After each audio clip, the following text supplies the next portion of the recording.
जोगे और भोगे दो भाई थे। जोगे धनी था और भोगे निर्धन था। दोनों में बड़ा प्रेम था। जोगे की पत्नी को धन का घमंड था, किंतु भोगे की पत्नी बड़ी सरल हृदय थी।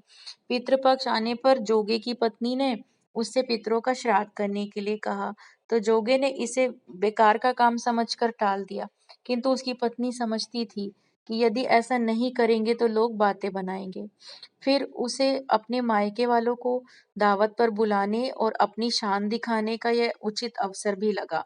इसलिए वह बोली, आप शायद मेरी परेशानी की वजह से ऐसा कह रहे हैं, किंतु इसमें मुझे कोई परेशानी नहीं होगी।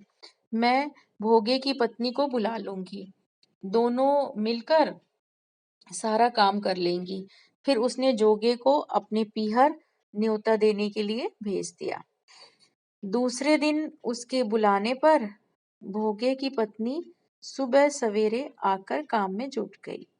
उसने रसोई तैयार की, अनेक पकवान बनाए, फिर सभी काम निपटाकर अपने घर आ गई। आखिर उसे भी तो पितरों का तर्पण श्राद्ध करना था। इसी अवसर पर ना जोगी की पत्नी ने उसे रोका, ना वह खुद रुकी। शीघ्र ही दोपहर हो गई। पितर भूमि पर उतरे। जोगे और भोगे के पितर पहले जोगे के यहाँ गए तो क्या देखते हैं कि उसके ससुराल वाले वहां भोजन पर जुटे हुए हैं। निराश होकर वे भोगे के यहाँ गए। वहां क्या था, मात्र पितरों के नाम पर अग्यारी दे दी गई थी। पितरों ने उसकी राख चाटी और भूखे ही नदी के तट पर जा पहुंचे। थोड़ी देर में सारे पितर इकट्ठा हो गए और अपने अपने यहाँ के श्राद्धों की बड़ाई करने लगे। जोगे और भोगे के पितरों ने भी अपनी आप बीती सुनाई।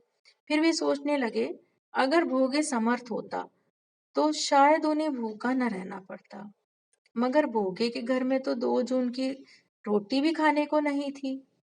यही सब सोचकर उन्हें भोगे पर दया आ गई और अचानक वे नाच नाच कर गाने लगे, भोगे के घर धन हो जाए, भोगे के घर धन हो जाए।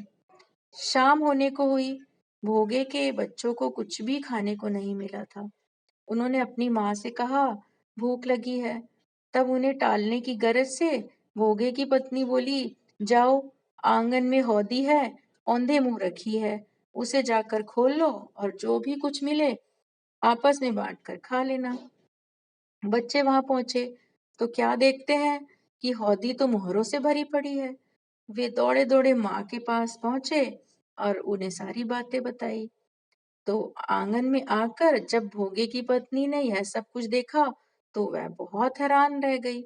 इस प्रकार भोगे भी धनी हो गया, मगर धन पाकर वह घमंडी नहीं हुआ। दूसरे साल का फिर पितृपक्ष आया। श्राद्ध के दिन भोगे की पत्नी ने 56 प्रकार के व्यंजन बनाए, ब्राह्मणों को बुलाया, श्राद्ध किया, भोजन कराया, दक्षिणा भी दी। जेठ जिठानी को भी सोने चांदी के बर्तनों में भोजन कराया। इससे पितर बड़े प्रसन्न हुए और तृप्त भी हुए।